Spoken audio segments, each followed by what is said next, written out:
কেমন আছো তোমরা সবাই? তো আজকের মিনি ব্লগে তোমাদের সকলকে স্বাগত জানাই। তো বন্ধুরা দেখো, এখানে কিন্তু আমরা রেডি হয়ে গেছি। আসলে আজকে কিন্তু আমাদের রয়েছে এক জায়গায় ইনভিটেশন। তো দেখো, পুজোর আগে আগে কিন্তু চুলটা একটু স্মুথিং করে নিয়েছি। তো একটু পোজ দিয়ে ফটো না তুললে হয়? তো সেটা করতে না করতেই মাম্মাম এখানে দেখো তোমাদেরকে হাই করে দিল। আর আজকে কিন্তু আমার মাম্মাম একটা পাকু পাকু কাজ করেছে। কি কাজ করেছে জানো? মাম্মাম আর আমার কিন্তু কদিন ধরেই অতিরিক্ত কাশি হচ্ছে। তো কোথাও যাওয়ার আগে দুদিন ধরে দেখছে আমি কোথাও গেলে একটু তাল মিষ্টি মুখে দিয়ে বেরোচ্ছি।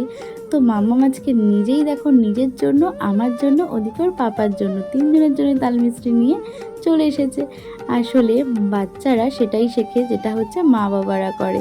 তো দেখো, পুরো আমাদের কপি হয়েছে। আর মাম্মাম এদিকে সবাইকে বাই করে দিল। তো চলো যাওয়া যাক। আসলে আজকে কিন্তু রয়েছে বিশ্বকর্মা পুজো। আচ্ছা বন্ধুরা, তোমরা কারা কারা বিশ্বকর্মা পুজোতে ঘুরি ওরাও বলো তো? ছোটোবেলার সেই দিনগুলো না খুব মনে পড়ে।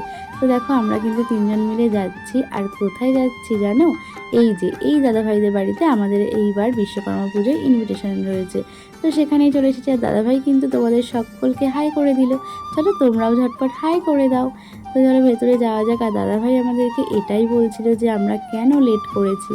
আসলে ওর পাপা ডিউটি থেকে আসলো, দেন তারপরে বেরিয়েছে। আর এদিকে তোমরা কি একটা জিনিস ফলো করেছো? ওর পাপা আর আমার ড্রেসের কালার কিন্তু সেম হয়ে গেছে। আসলে কি বলো তো, আনফর্চুনেটলি আমরা দুজনেই জানতাম না দুজনে রেড কালার পরবো। কীভাবে সেম হয়ে গেছে। তো দেখো, সবার আগে তোমাদেরকে বিশ্বকর্মা ঠাকুরকে দর্শন করিয়ে দিলাম। আর সবাই মিলে বলি জয় বিশ্বকর্মা বাবার জয়।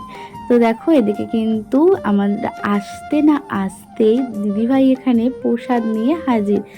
আর মাম্মাম মানে মনেই হচ্ছে না ফার্স্ট টাইম কিন্তু এই কাকাইদের বাড়িতে এসেছে। আসলে কাকাইকে তো অনেক দিন ধরেই চেনে।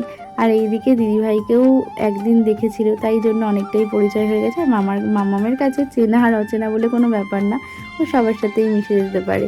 আর এইদিকে দেখো, তোমাদেরকে দেখালাম ঠাকুরের প্রসাদের ভোগ ছিল, সেটা একটুখানি আমরা খাওয়া দাওয়া করে দেন তারপরে তো আমরা নিচে চলে এসেছিলাম।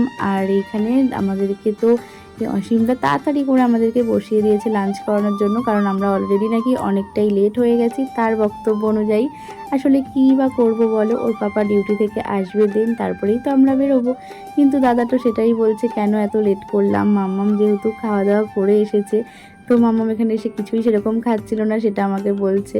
আসলে মাম্মামের তো মেডিসিন চলছে, তাই জন্য আমি বাড়ি থেকেই খাওয়া দাওয়ার খাইয়ে নিয়েছিলাম। আর এখানে এসে একটা পাতা দিয়ে বসিয়ে দিয়েছি, ও তো অনেক খুশি হয়েছে। একা একা বসে একটু টুকটুক করে খাচ্ছিল, তাই জন্য। তো আজকের মেনুতে ছিল ফ্রাইড রাইস, তারপরে চিকেন কষা, মিষ্টি, আরও অনেক কিছু। তো খুব মজা করলাম, খুব আনন্দ করলাম, অনেকটা টাইম স্পেন্ড করলাম, গল্প গুজব করলাম। দিন তারপরে আমরা টাটা বাই বাই করে দেখো বাড়ির পথে রওনা হলাম।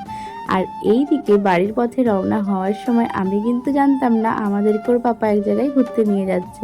তো দেখো, তাই জন্য আমি কিন্তু টাটা বাই বাই করে ব্লগটা এখানেই এন্ড করে দিচ্ছিলাম। আর তারই মধ্যে ওর পাপা আমাদেরকে বলছে আমরা এখন বাড়ি যাচ্ছি না, আমরা এখন অন্য এক জায়গায় যাচ্ছি। আর এই সুন্দর পরিবেশটা কিন্তু ছিল এই যে দাদাভাইদের বাড়িতে আমরা গিয়েছিলাম তার পাশেই। তো দেখো, এরকম পরিবেশ কার না ভালো লাগে বলো? তো চলো বন্ধুরা, আজকের ভিডিওটা তোমাদের কেমন লাগলো তোমরা কিন্তু লাইক কমেন্ট শেয়ার করে জানিয়ে দিও। আর এই সুন্দর সুন্দর ভিডিওগুলো দেখতে হলে কিন্তু তোমাদেরকে ইনস্টাগ্রামে যেতে হবে। তো এখানে আমি লিঙ্ক দিয়ে দিলাম, তোমরা চাইলে দেখে আসতে পারো। তো চলো, টাটা বাই বাই, সবাই সুস্থ থেকো, ভালো থেকো। দেখা হচ্ছে নেক্সট কোনো ইন্টারেস্টিং ব্লগ ভিডিওর সঙ্গে। Tata bye bye, I love you all.